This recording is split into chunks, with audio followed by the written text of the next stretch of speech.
Lewis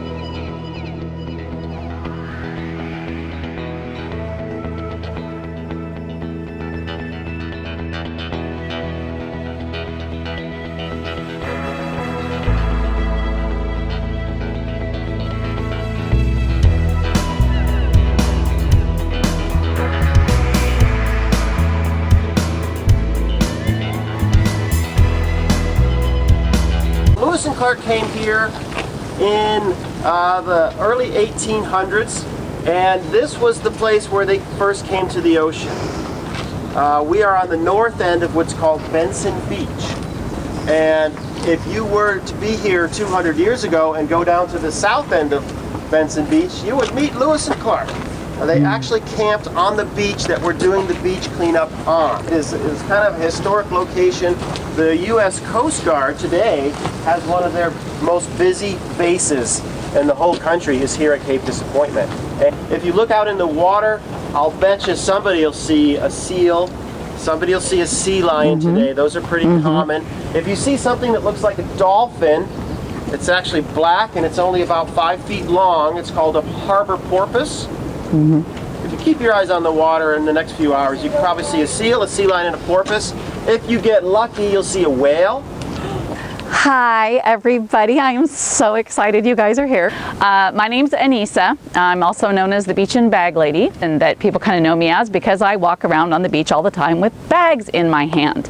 Moving to the peninsula, I started doing my walks on the beach, and I just started seeing all of this debris coming in all of the time, and I would start picking up things, and pretty soon my pockets were full, my hands were full, my hat was full, whatever I had, so then I'd carry a little bag, and then that was full, and then I would carry a bucket, and then my bucket would always get full, and so then I actually graduated to what is known as my Beach and Bag Lady cart, because I just didn't quite have enough room for everything, and so I pull that along and pick up garbage off the beach.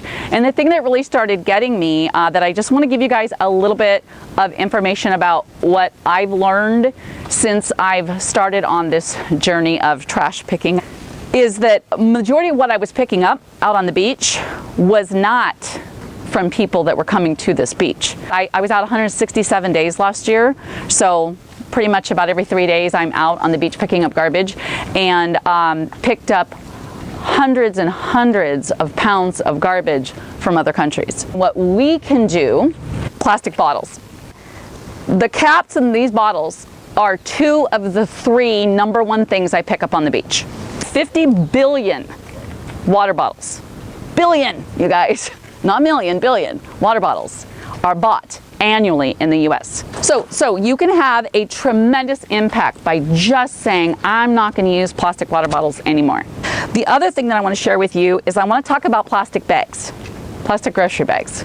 But I don't think that most people really realize the impact that plastic grocery bags have. It's the 3rd largest most found item that I find on the beach. 100 trillion. I can't even fathom that number. I don't know if you guys can. Are used in the US, just the United States. So if you just take anything away from today, I hope you take home with you a new love and awe for the beautiful ocean and the beach that we are all so privileged to be able to come and spend time on. And I hope that you go home determined to do what you can to stop using those 2 plastic items, minimize and reduce, along with the picking up garbage on the beach, because it is a two-part attack is what's going to help us to be able to make that go away and have our ocean be only beautiful fish, whales, and octopus eating sharks, like Aaron said.